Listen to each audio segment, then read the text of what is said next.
Senate, Republican, James City County, Tommy Norment. Hey, Senator, good to have you with us.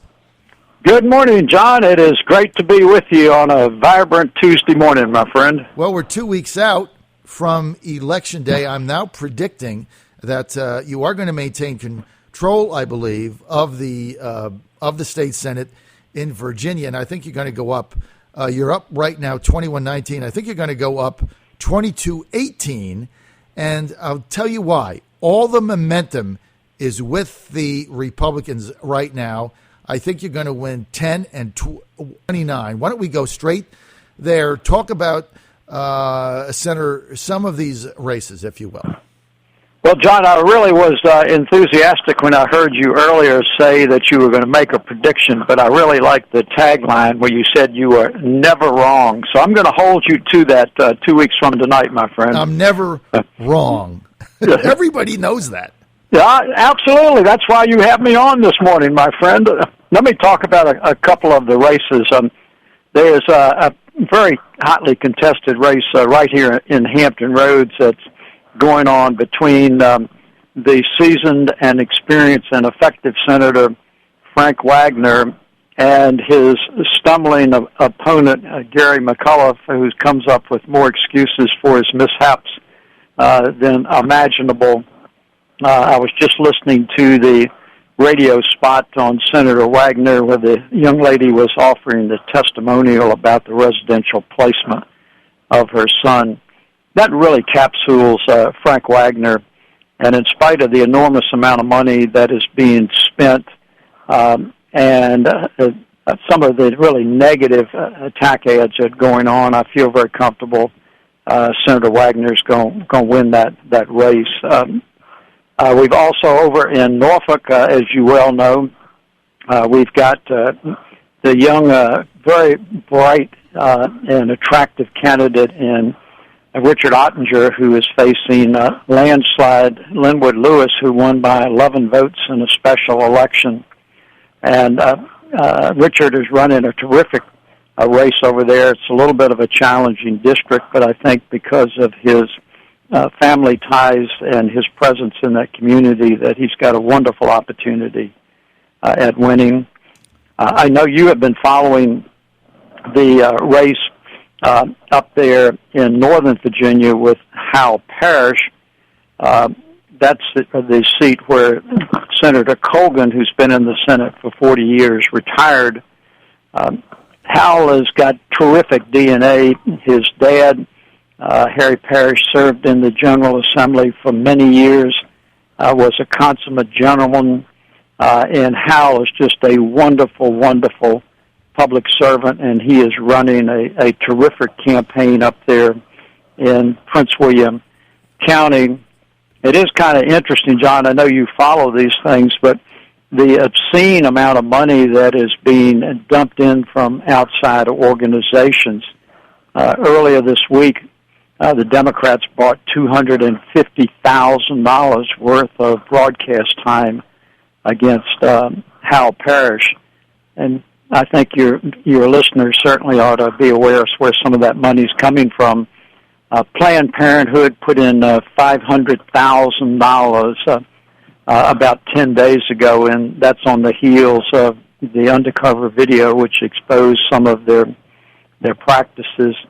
On top of that, Michael Bloomberg put in $600,000. This is the man who did such an extraordinary job in New York City where you can no longer buy a big gulp, and he thinks his money ought to now influence Virginia politics. And then another $125,000 was put in from outside sources. So within a 1 week period, $1.2 million came in from outside of the state to try to impact these races. But I feel very good about Hal Parrish. Out in Roanoke, we've got Nancy Dye, a retired surgeon, very attractive, articulate candidate who's working so very, very hard against incumbent Senator John Edwards out there. And then the last really wonderful race we have is where John Watkins from Powhatan outside of Richmond retired. and we have a very vibrant candidate in Glenn Sturdivant. He came out of the Hunton and Williams law firm in Richmond, now has his own practice, a member of the school board, beautiful family, and running a terrific race there. So really what the Republicans have to do, John, is we just have to hold our own. And like you, I think we're going to do better than hold our own. I think we're going to pick up at least one and possibly two more, in spite of just the obscene amount of money that Governor McAuliffe is having his friends dump in from folks outside of Virginia who think that they can buy these elections and change the direction that Virginians governed from a responsible Republican legislature. Commentary McCollum, just so many issues. I don't see how we even gets close. So Wagner's going to win that. So you hold that. And the two seats that basically are going to swing it are District 10.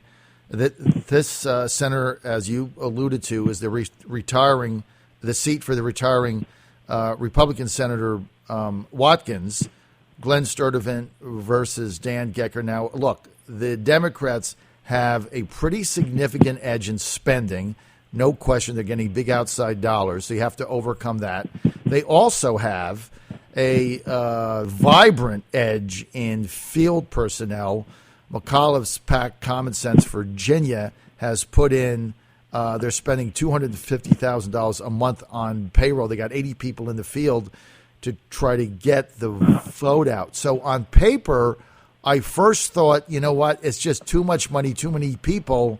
They're going to be able to tie this thing up at 2020. But the issue, Senator, in that race, and the same with Howe Parish versus McCutcheon 29, is that we don't see the Democratic enthusiasm there. I think that's the thing that no matter how much money you have and how much you spend on the ground, you have to have people fired up.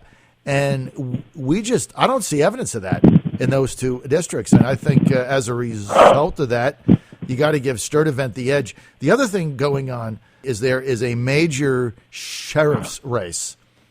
And someone on your staff told me that is like the World Series of county politics.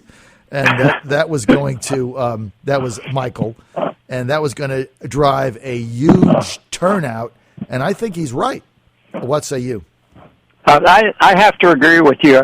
In that district where John Watkins is retiring and Glenn Sturdivant will be the next senator, there are a lot of very, very hotly contested local races, including that sheriff's race.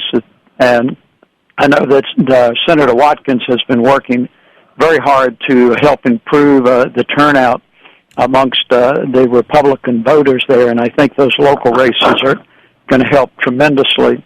And you mentioned about Governor McAuliffe and the Democrats spending $250,000 a month for workers out there. Well, money may buy you love, but I'm not sure it buys you votes. And we on the Republican side have fully anticipated for months, maybe over a year, that we would be massively outspent. Therefore, we tried to be very wise in how we spent our resources, and I think we have been very responsible in the way that we spent our resources. But the real thing is we've got extraordinarily good candidates, and if you put a good candidate on the ground with the right message, you usually can win those races, and that's why I'm feeling so positive about the outcome 2 weeks from tonight. Well, I think so, too. And if you look at District 7 and the McCollum strategy, and forget, Senator, all the problems in this campaign that Gary McCollum has had, and I've said this on the air, I'm not going to be shy. I reached out to him. I had lunch with him. I saw him at various events. And, Senator, there are few people in my line of work that I can honestly say to you that I don't like. I mean, there are very few people. I just don't like the guy. I mean, he just gives me the creeps. And I tell you the other thing with him that has really bothered me is it's one thing to say I'm going to focus on turnout with this new turnout model. And it is another thing to focus that almost entirely on getting out the African American vote in that district. I mean, that's all they've done. And so I find that there is just a cynicism behind that campaign that I have found to be just creepy. And so good riddance to him. But the other aspect is of this, and you mentioned it, money can't buy love. There is a definite enthusiasm amongst Republicans, and I think you're going to see that in their level of turnout on Tuesday. And Senators, say what you will about Donald Trump. I went to that event in Richmond a week ago where he had the rally, and we covered it live. 6,000 people turned out, Senator, on a Wednesday night, on a school night, with 2 fifth game of the baseball playoffs on at 7 p.m.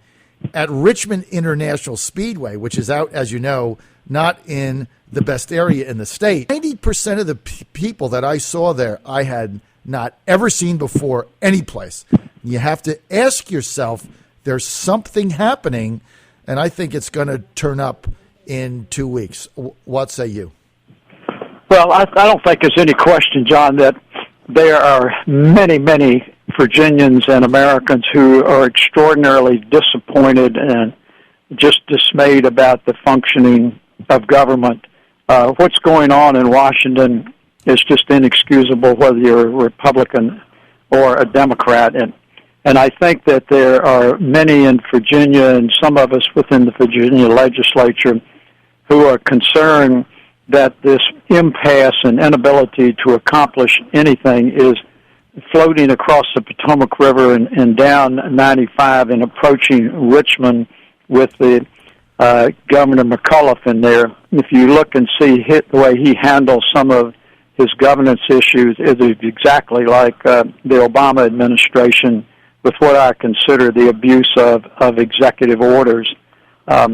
But I think the dissatisfaction amongst voters in America is why Donald Trump is leading in the Republican polls right now. It is an expression by the American public of just how fed up and dissatisfied they are. And as abrasive and as offensive as some of Donald Trump's language is, at least he is making it very clear where he stands on the issues, and there is no mealy-mouthed, Jabberwocky language that he's using. The average American can understand what he's saying, and that's to be contrasted with many of the other national political aspirants. Well, I think that's why, as I predicted back in May, he's going to be the Republican nominee coming out of Cleveland. I want to get to Terry McAuliffe's executive orders the other day restricting some forms of firearm obtaining and ownership. I find it, I was shocked, to be honest, that the Democrats decided to close the campaign with guns.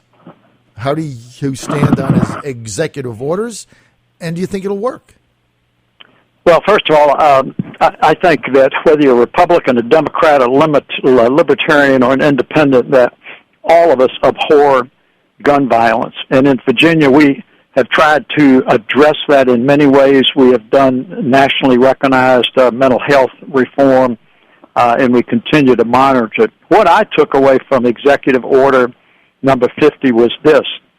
I was mindful of the $600,000 that Michael Bloomberg put into these Virginia campaigns, and as we all know, he has been an anti-Second Amendment guy for many, many years, and so I saw the executive order as if you will, a payback for that $600,000. So that's, I think, the first point that needs to be made. The timing of it was rather curious that executive order came right on the heels of Bloomberg's contribution. The other thing is that some of the proposals that Governor McAuliffe is offering make sense, but they're going to require legislative initiative. Now, you can't start taking away people's Second Amendment rights through an executive order. Yes, he does control the governor's mansion and some of the office building, but the the Capitol and Capitol Square, the General Assembly building, all of those facilities are controlled and monitored by the General Assembly, not the executive branch of government. So what I think he did through his executive orders, he was trying to get a splash.